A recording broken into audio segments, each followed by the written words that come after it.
Wits hotel लिलाव प्रकरणामध्ये चौकशी होणार आहे। विभागीय आयुक्तांच्या अध्यक्षतेमध्ये ही चौकशी केली जाणार आहे। लिलाव प्रक्रियेमध्ये मंत्री शिरसाट यांच्या मुलाचा सहभाग आहे।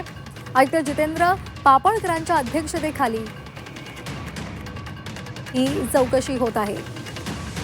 विशाल कोरडे आमचे प्रतिनिधी या संदर्भात अधिक माहिती देत आहेत। विशाल, काय अधिकचे अपडेट्स आहेत?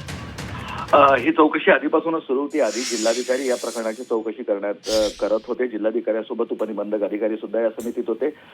गेली 6-8 महिन्यांपेक्षा जास्त काळापासून ही सगळी चौकशी सुरू होती। मात्र अचानकपणे ही चौकशी आता विभागीय आयुक्तांकडे वर्ग करण्यात आली आहे। खरं तर विट्स हॉटेल प्रकरणामध्ये मंत्री संजय शिरसाट यांच्यावर आरोप झाले होते। नियमांची मोडतोड करून आपल्या मुलासाठी लिलावाची किंमत कमी केल्याचा त्यांच्यावर आरोप होता। हे प्रकरण विधिमंडळात सुद्धा गाजलं होतं। त्यानंतर मुख्यमंत्र्यांनी या सगळ्या प्रकरणाचे चौकशीचे आदेश दिले होते आणि इतके दिवस जिल्हाधिकाऱ्यांच्या अध्यक्षतेखाली ही चौकशी सुरू होती। मात्र अचानकपणे असं काय घडलंय की अचानक विभागीय आयुक्तांकडे ही चौकशी गेली आहे।